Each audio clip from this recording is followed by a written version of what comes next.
Good evening.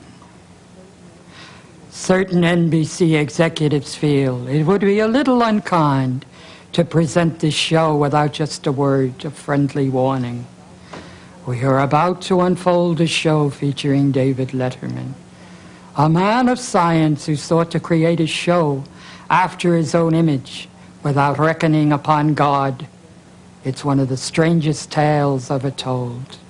I think it will thrill you. It may shock you. It might even horrify you.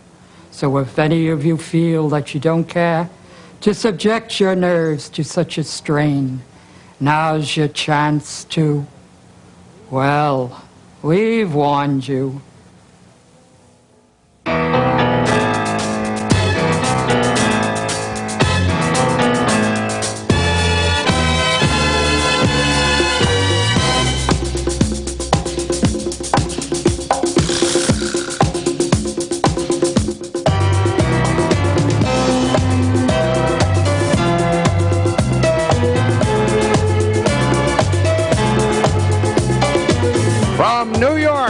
One of the most exciting cities in the tri-state area, it's Late Night with David Letterman. Tonight's guests are Bill Murray, Don Mr. Wizard Herbert, also a tour of the set, a special late night report on the shame of the city, and the Rainbow Grill Dancing Girls.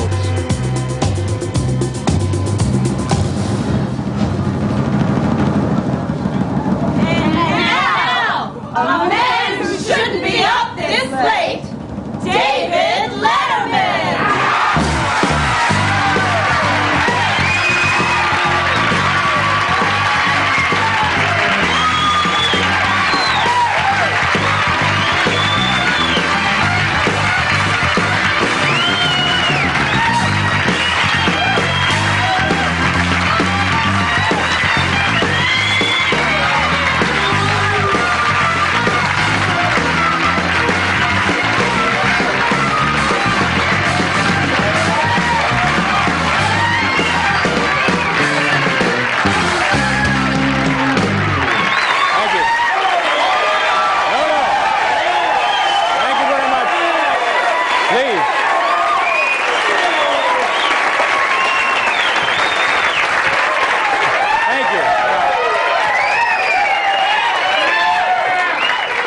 Thank you very much. Thank you. That's very kind of you, and welcome to our show. It's late night, and I guess you know spring is just around the corner in New York City when the peacock girls start to molt. It's not unlike the swallows returning to Capistrano. It's a festivity here every year in New York. Welcome to the show. You folks are apparently a bright group, bright enough at least to read the applause sign, and I certainly appreciate that.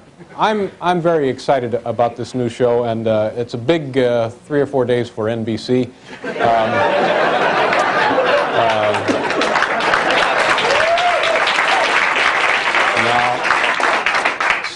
Let's see. They of course had World War III last night, starting on and then Saturday night Eric Estrada was singing, and tonight this extravaganza. But the whole thing was kind of tainted. I believe it was Friday evening. An NBC executive on his way home was arrested at Grand Central Station. His pride was showing, so they hauled him away. We have a wonderful show for you folks this evening. Comedian Bill Murray will be joining us a little bit later.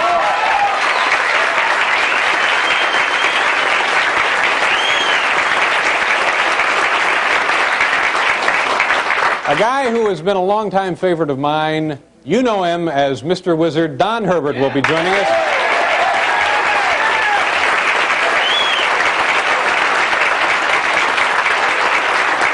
And if that wasn't enough, we are going to be right back. It's a brand new show, a brand new set, a wonderful facility, and we're going to take you folks on a tour of this studio, this set, after you take a look at this. Thank you for being here, folks.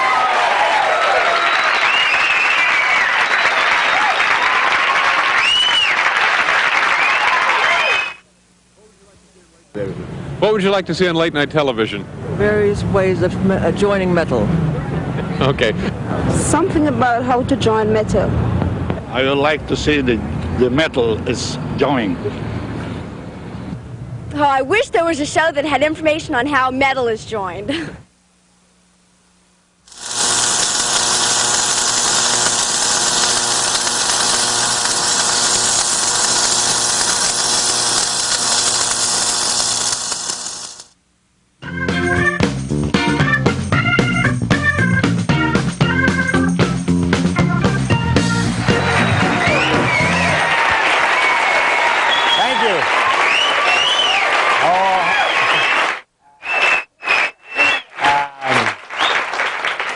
Since it's the first night of a brand new television program for me, I thought what would be fun for you, the home viewers, and everyone here in the studio audience, let's just take a look at the equipment. A rare behind-the-scenes tour here at NBC. Come on and follow me. We're going backstage in big league television. This is, of course, Paul Schaefer and the boys, ladies and gentlemen. This is, we're actually backstage right now. And what I wanted to show you, first of all, you know the old expression, you've got to learn the ropes? Well, this is where it came from. Every one of these ropes supports hundreds and hundreds of pounds of delicate electronic television equipment, and it really takes a seasoned pro to know which ones you can't mess with. These are all in use. For example, I know that this one here is okay to let loose. There's nothing on the end of that one. We'll just sleep that up a little bit later. Now over here, oh, this is exciting. People say to me, Dave, where do the really big stars live here at NBC? And this is a stairway to one of the many luxury apartments for the stars here at NBC, and this is great. Don't use all the hot water, Rona. Now, let's see. Oh, this is exciting. You've got to be very quiet when you come back here because you'll never know who you're going to wake up. This is perhaps the innermost recess of the backstage area. I wanted to call your attention to this particular sign up there. Refreshments for To Tell the Truth personnel only. And what refreshments they are, too, huh? Now, this little item, people say, how has the Today Show been able to stay on the air for 30 years? Well, I'll tell you, back in the mid-'60s, they started manufacturing their own appliances. And I have a Today Show blender and hairdryer at home. I'm going to show you. What we're ultimately working up to is the control room. I tell you, the technological advances in television, leaps and bounds. They're growing, and it takes a real precision crew to operate the stuff. Come on through here before we get to the control room. This, of course, is the green room. And you can see we have vegetables and the corn, and got some winter wheat coming in. These are some of the few vegetables here at NBC not in programming. It's just a joke. Try to do as much fun as we can. People tend to underplay the role of makeup in television. Here is, of course, the makeup room at 6A. I want to just show you a little something. Hi, how's it going? Hi there. Thank you very much. Good luck. I enjoy your show. Thank you. Now, see, you know who that was before makeup? That's the star of Real People, Skip Stevenson. Okay, now this is the control room that I was telling you about earlier, and not many people ever get to see the inside of one of these things because it's a pressure-packed area. It's just about like being an air traffic controller. Let's go on inside and see how this baby works. What did I tell you? Yes, sir. You folks are in real luck. It's Stein night, I think. How's it going? Good. Oh, this is great. How are you? It's our director right over here. Al, how's it going? Nice to see you. We got to take a break. We'll be right back. Thanks a lot, folks. Excuse me.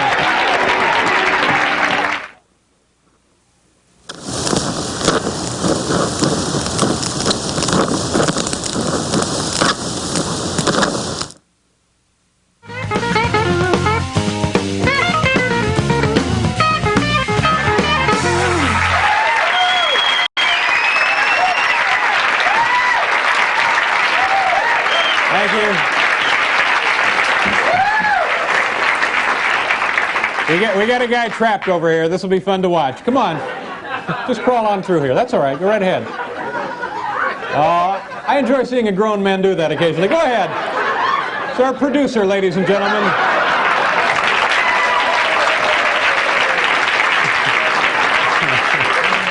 Yes, Yes, nothing left to chance here, you know. Well, about now you're asking yourself, gee, I wonder what else this show has. Well, I'll tell you, we have one of those.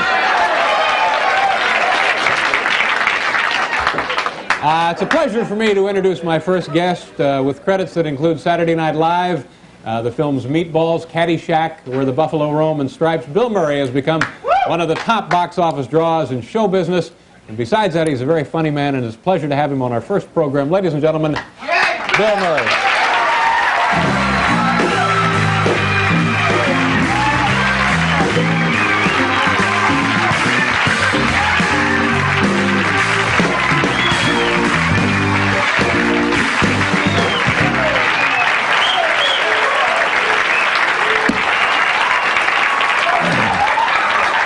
Letterman, come on, everybody up! Everybody up! Everybody up!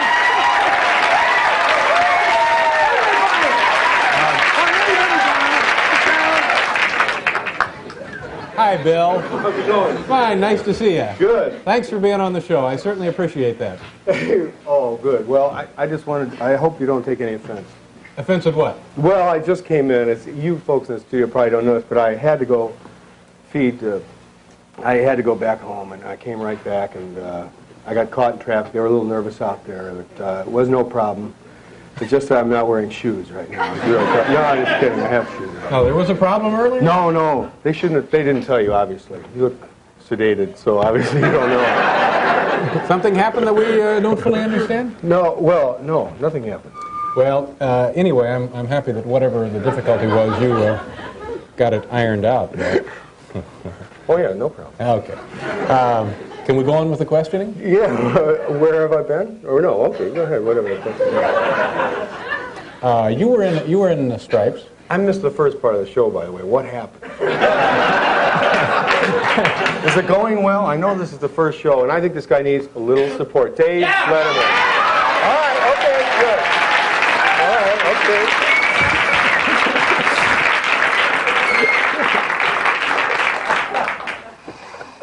Where were we?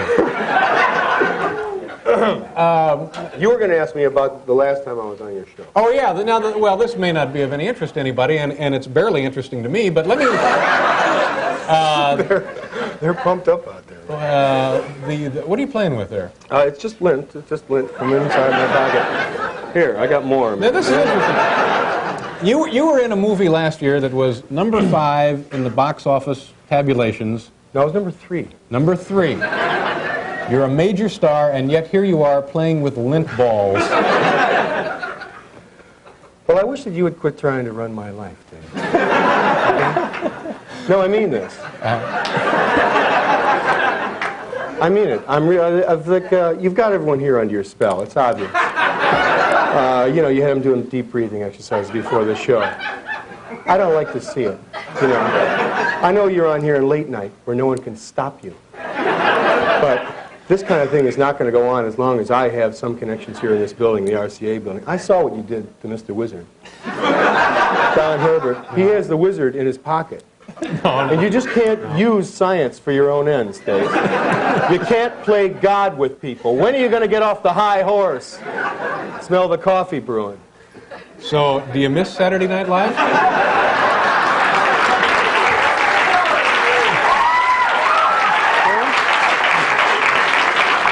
Sure, I miss it. I miss going back. I miss the old gang. Yeah. Bob Tischler, of course, my old friend, is producing it. My brother, Brian Doyle Murray, is on the show and one of the stars of the show.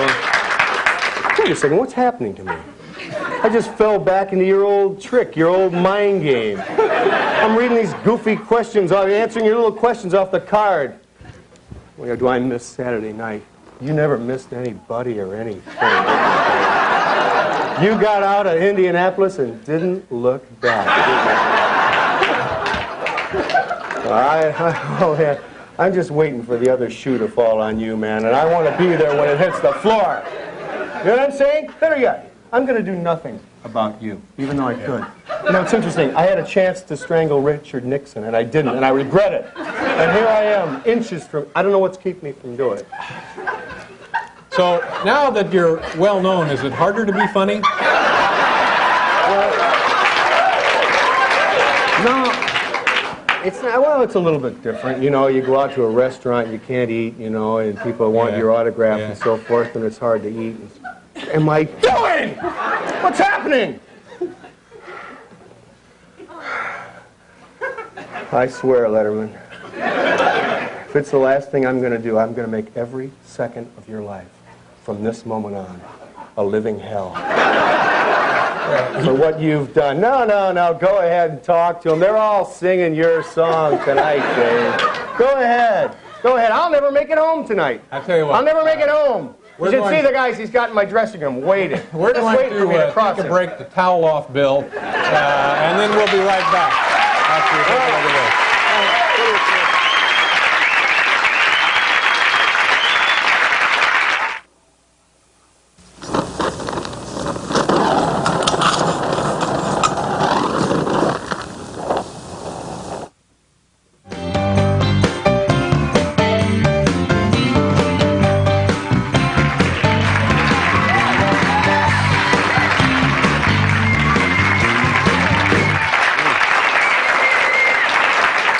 The name of the program here is Late Night. My name is David Letterman. This is Bill Murray. And Bill, you were about to say, I'm sorry, I interrupted there?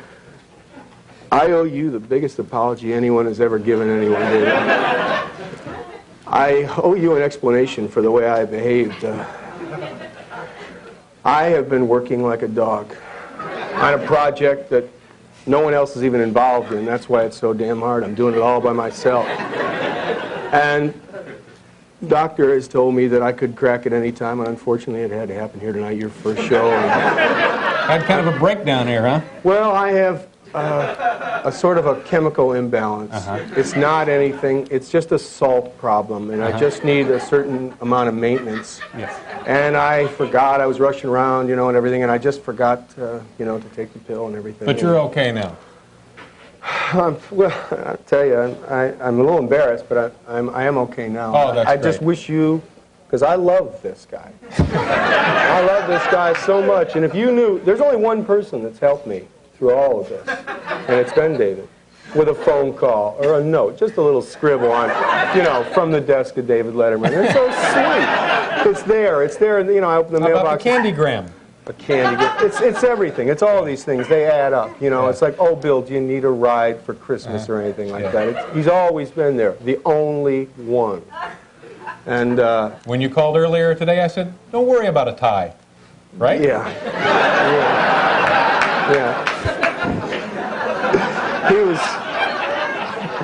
He's been great.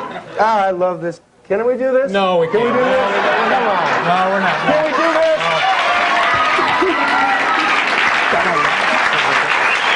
Okay, enough with the schmaltz.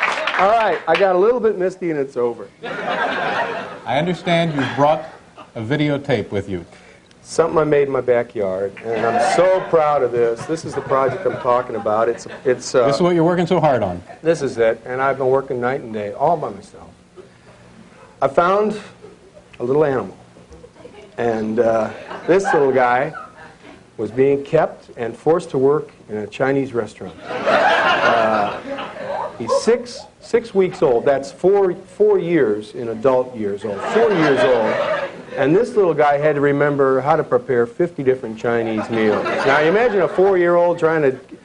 They were feeding this guy MSG every 3 hours, and he was a wreck, an emotional and physical wreck. And I just grabbed him and I said, we're going out the back door. And this guy's been in my backyard and just praising just high holy hell. We're going to take a look at this, Bill. I guess you just talk over this, and the folks watch the monitors at home, use your TVs, I guess. His name is Cancun, and there he is. This guy's in my backyard, and look at him. Look at him. That's great. I rented this panda so he'd have a companion. And look at this. The kids in the neighborhood, they come and they visit, and it's all for fun with this guy. And if you could have seen him just a couple of weeks ago, you know, and it's quite a place you got there. Oh yeah, it's great. Well, I'll tell you, my neighborhood's gone crazy ever since this little guy rolled in. Yeah. And you know, it's cost me a heck of a lot of money because all these children show up and you got to feed them, you know. And here, this one, you know, when I like them a lot, I give them a little panda. This one, I'm crazy about her. I gave her a big panda, a giraffe, and a camel. But look at what they've done. I had to put all these railings and stuff in the backyard because The bear has just taken over my life. And look at him. If you could have seen him, and now look at him.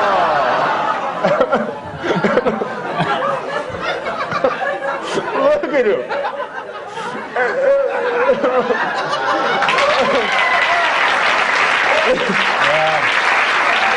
That's amazing. You're doing some wonderful work, Bill.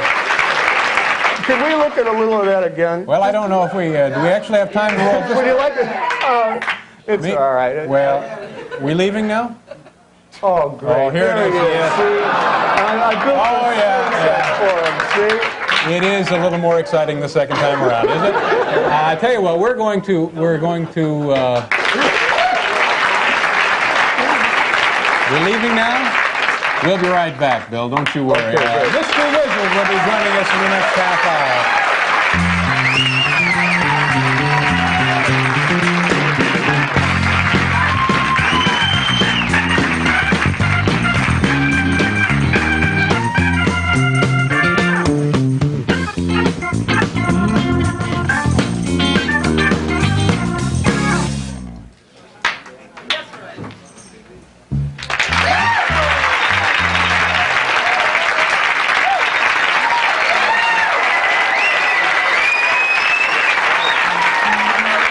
Welcome back there. Mr. Wizard's going to be joining us in a couple of minutes, but before that, I understand, Bill, that on your road to recent rehabilitation, something was very important to you, you mentioned earlier. Well, besides you, big lug. Yeah. But my doctor told me 10 days ago, Bill, you'd have been dead today. That would have been, so I would be dead like 13 days now. So yeah. He said you would be dead if it weren't for aerobics, aerobic exercise. Aerobic exercises saved my life, turned my life around, and I will talk at length about it. But I know you don't have time. No, darn the luck.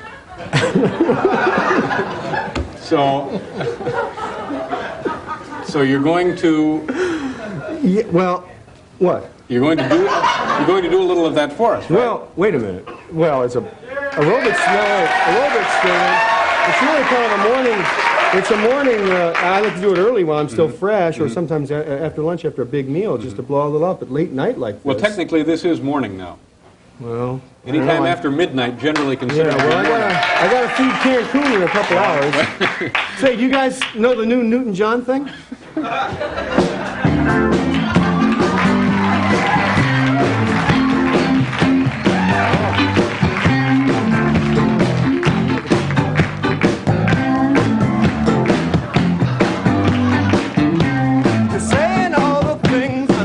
You like, you're making with conversation.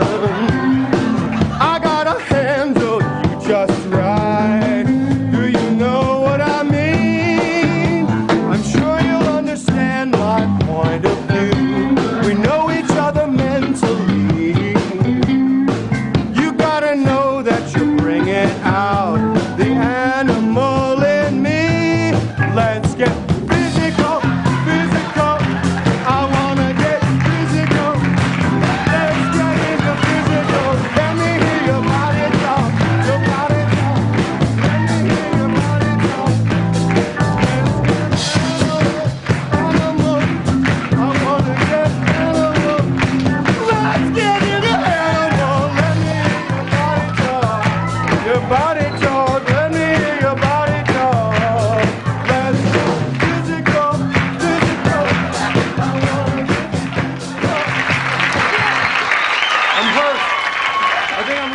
Hello, I'm Larry Preston, Undersecretary of Education. I'm sure by now you've all heard about the President's change of public elementary and high school schedules. If not, let me refresh your memory. On February 1st, 1982, everywhere in the United States, the American school day will begin at 12 noon. That's right, school now begins 4 hours later. But the later start time does not mean that your children must stay at school later. The school day will still end at 3 o'clock. The President's official quote on the matter was, "They can leave anytime they want." It is the hope of the President and all of us here at the Department of Health, Education, and Welfare that your youngsters take advantage of this new schedule to broaden their interests, grow as citizens, and spend a lot more time watching late-night television. Thank you.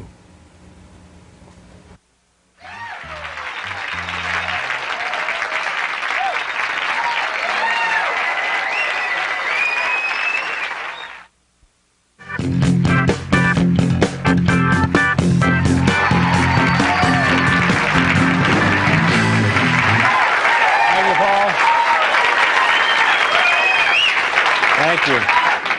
Nice to have Bill Murray with us, and I know most of you are sitting at home thinking, is this PBS? Well, no.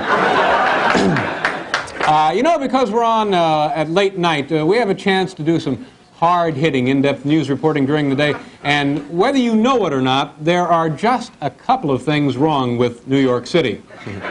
So we went out on the streets to take a closer look and filed this report that we call The Shame of the City. Not everyone survives in this urban battlefield we call New York City. This combination cityscape and war zone, the crowded landscape has claimed another gentle victim. Yes, say goodbye to the once plentiful, majestic pine tree. I'm here at 52nd and Park, once a thickly wooded forest right here in Manhattan. Now, everywhere are the dead trees, cut down in their prime, victim of some mysterious blight. Was it pollution? Maybe overcrowding? Perhaps forced out by too many delicatessens? No one seems to know what's killing our trees. There are no simple answers, only simple questions, and simple people like myself to ask them. It's truly the shame of the city. Can we take these home for firewood? Can we just bust them up a little bit? Midtown Manhattan, center of the arts, but some people are out to destroy it for everyone. I'm here on the corner of 50th and 7th Avenue where we see something, maybe it's just a little thing, but for my money, more hard evidence of the shame of the city. Planing a party, try one of these. A sudden arbitrary addition of an extra E and a missing N down here. I don't know about you, but this is the kind of thing that really gets me steamed. Excuse me, sir, could you come in here? What is your name, please? My name is Danny. Danny, do you work in this establishment? Yes, sir. Now, were you aware of the fact that there are 2 misspellings in this sign? Yes, I know. You do know, but yet you put the sign up. I'm going to change that. You are going to change it. Thank you very much, Denny. There you have it, a blight on society remedied, and frankly, I was proud to be a part. New York City, center of culture, of wealth, of power, and victim of one of the highest crime rates in the history of mankind. A crime rate that continues to climb and shows no sign of stopping, and you have to ask yourself, is it really any wonder when you take a look at the police department? A population of 10 million, and this is the police department? It's shocking, horrifying, tragic, and yet nothing is being done about it. Excuse me, sir.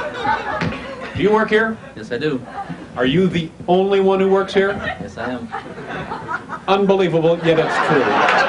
Truly, the shame of the city.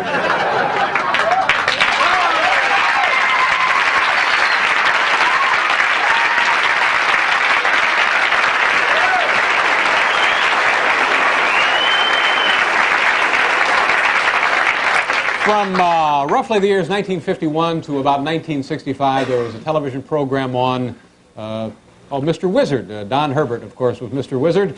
This is very exciting for me. He's here tonight, ladies and gentlemen. The original, the one, the only, Mr. Wizard. Hello, Don. Nice to see you, sir.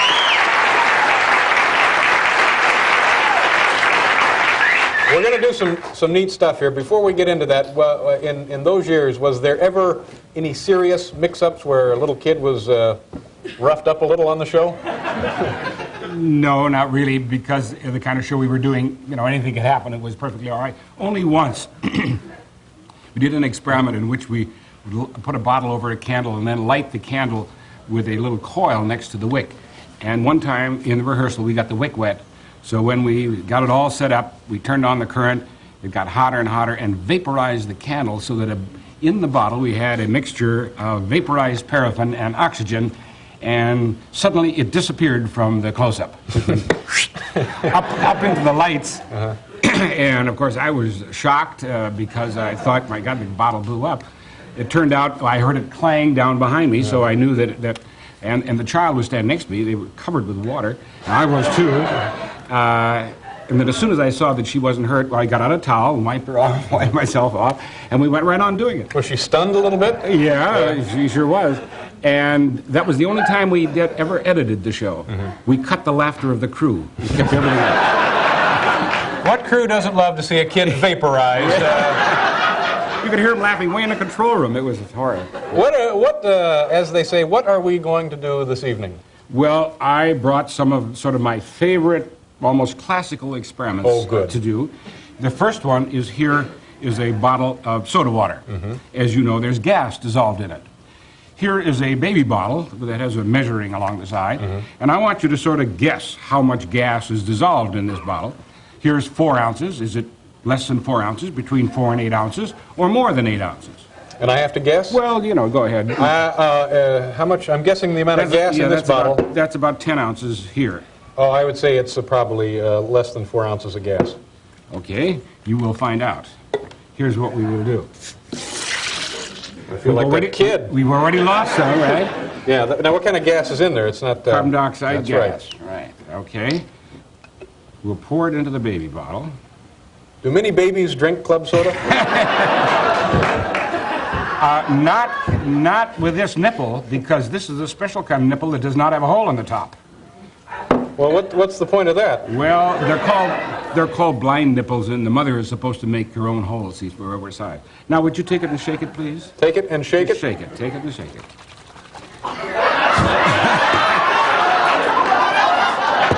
Keep going.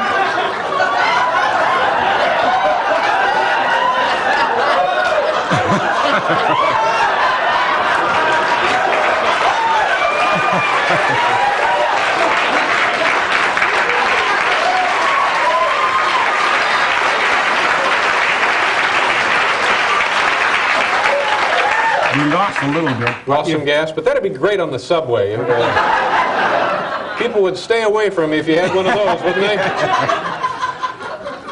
Anyway, if we haven't lost quite so much, you will find that the entire liquid will go into the nipple, which means that there's at least more than 8 ounces of gas. So so 10 ounces of liquid and 8 ounces of gas. Well, there's at least 10 ounces of it, yes. And that means you drink it, it'll kill you, right? It'll make you burp. Yeah. Now, by the way, notice the pressure. That is hard to blow up, believe me.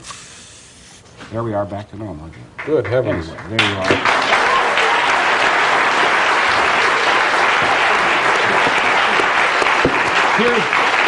Do you ever remember probably the most famous of all the sort of home science demonstrations is getting the hard-boiled egg in the bottle? Yes. Okay, well, you can't do that much anymore because they don't have milk bottles, and that's what you used to do it in. That's right. So I have now got a new version. This is a balloon filled with water. What you have to do is to get that balloon filled with water into the bottle. Do you want me to do that? Well, you can't. Yeah, it's just too big. I'd need special tools. We'd have to send out for them. We'd be here all night. Let us do it in the classical way. I'll get the balloon wet so we make sure that it is nice and lubricated. Like that. I'd like you to take it in your hand like this. I think we've all seen Shriners do this, haven't we? I was going to light this piece of paper and put the burning paper into the bottle. Okay. And then I want you to put the balloon on top like that. That'll be now, all right. what is going to happen is the paper burning is going to heat up the air inside. That makes it expand, and the balloon, when you put it over the top, is going to work as a one-way valve, allowing the air to get out. But as soon as the flame goes out, the air is going to get cool again. Okay. It'll contract, and no outside air pressure can get in there because this is hard, so it's going to push on the balloon and force it in. Okay. Are you ready? Do you want a drum roll or anything here, sir? Well, if you'd like. Could we have just a small drum roll? It's the first night they play along. Are you ready? Put the balloon on top. Oh! Good heavens!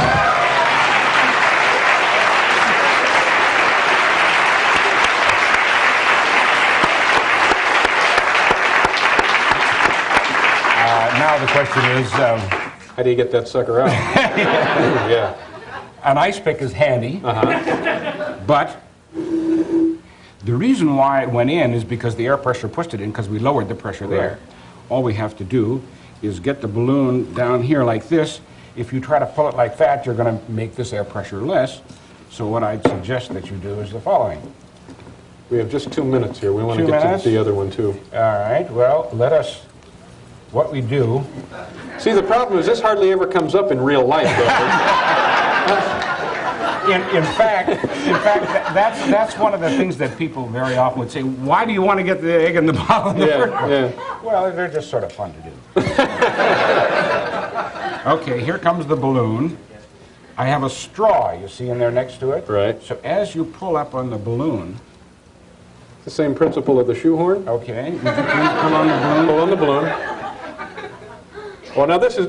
There you go. You did it. I'm afraid we don't have time for this one. We have to pause. We'll be right back, folks.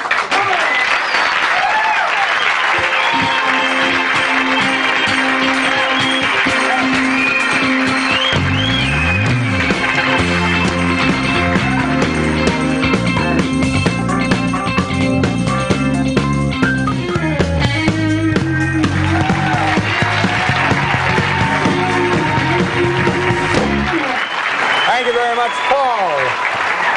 Don Herbert is with us, Mr. Wizard. What have you been doing since the Mr. Wizard series, I don't want to say vaporized, but was... Well, we're doing a very exciting project, David. From the National Science Foundation and the General Motors Research Laboratories, we got a grant in which we're doing short, 80-second science sort of news pieces which are inserted into 125 local newscasts around the United States.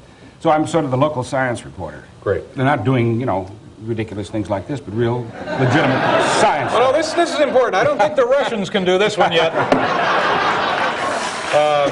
Okay, Don, what's next here? Well, I'd like to now be more serious and ask you a question which I would ask the child on the show. What's a BTU? It's a British thermal unit, and it's a means of measuring something. Ha-ha. Very good. Good night. Drive safely. As a matter of fact, it's the amount of heat that's necessary to raise a pound of water 1 degree Fahrenheit. A hard thing to remember. So the next time you see those 3 letters BTU, here, would you take that? Take a good look at that. That is about 1 BTU, the amount of heat in one burning kitchen match. So this would raise 1 pound of water 1 degree Fahrenheit? Here are 40. Can I blow this out? Oh, apparently not. Now you can. And here, take 40 BTUs. So kind of think, what could you do with 40 BTUs?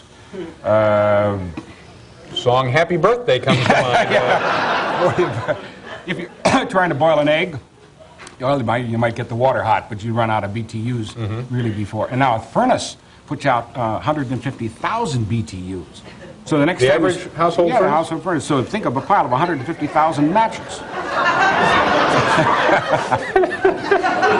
Yeah, well, there go the cufflinks. Woo! All right. Okay, now you can't do much about, it'll go out all by itself. You can't do much about BTUs because they're sort of inherent in the fuel, but once you get them up into the room where you want them, now you can do something about it. And I'd like to demonstrate. Are you right-handed or left-handed? Right-handed. So if something horrible were to happen to one of your hands, you'd rather have it happen to your left hand. Yes. Okay, would you come around here? I'd like your left hand, please. Put it right down here, like that. Here's a quarter, which I'm going to put on your hand. Here's a match, which I'll give you in your good hand. You take a tip of it like that, and I want you eventually to reach over and touch the tip of the quarter like that with the match, because I'm going to heat up the quarter with this blowtorch. We checked this guy out, didn't we?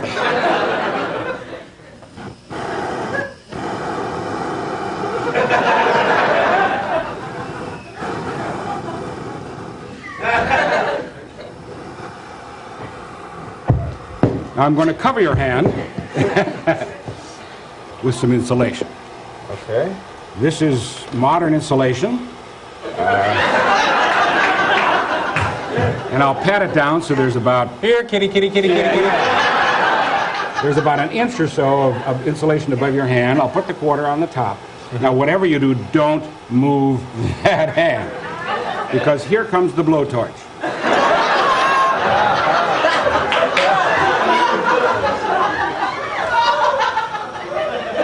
There's about 1,000 degrees of heat.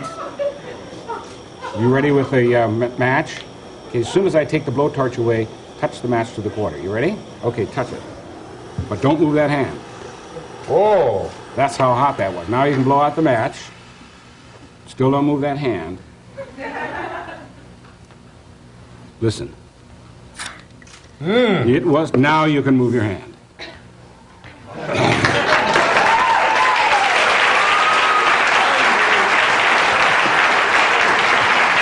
Well, that's certainly impressive.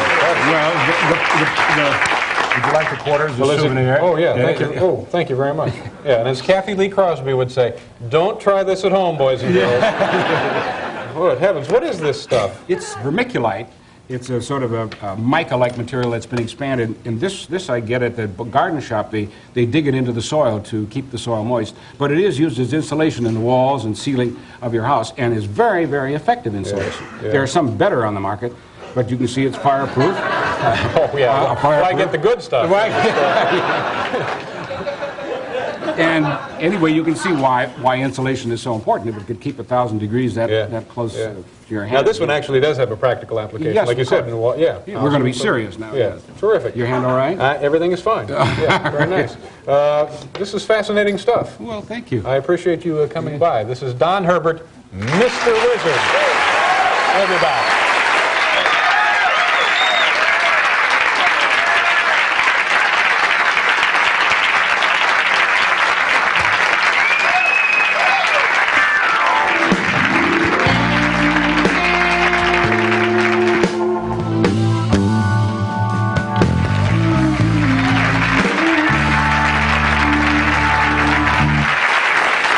Thank you very much, Paul. We have to turn the power on this thing off in just a moment. I want to, first of all, thank the studio audience. You folks were sweet to be here this evening.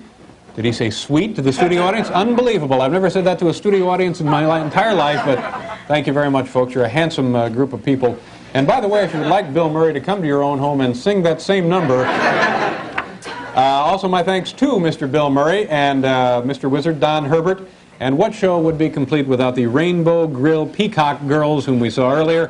Paul Schaefer and the band. Thank you, folks, for being here. Our announcer, Bill Wendell. And tomorrow evening, comedian Pat Paulson, screenwriter Steve Tessich, dentist Norman Hoffman will be here to review the film Reds and a tour of NBC. That's all coming up tomorrow. So be sure and tune in, as they say, when they want you to tune in.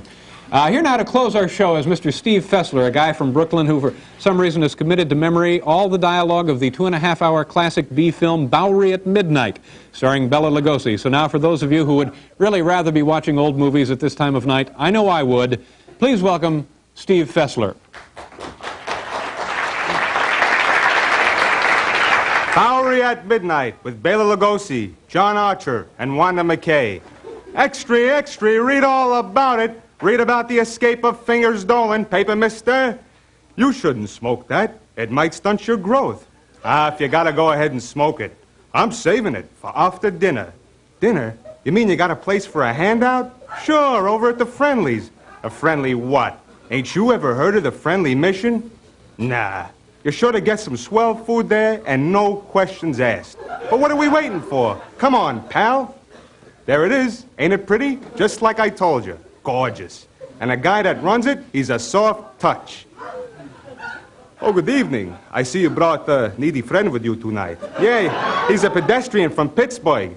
You're very welcome. Here you will find food for your body, as well as comfort for your troubled mind. Yeah, but I'd really like some soup. Of course, my friend. What happened to your hand? Nothing, I just hurt it a little bit. Just the same, you'd better take care of it. Nurse Malvern, here's a patient for you. Have another bowl? No, thanks. And what about a smoke? Nice cigar.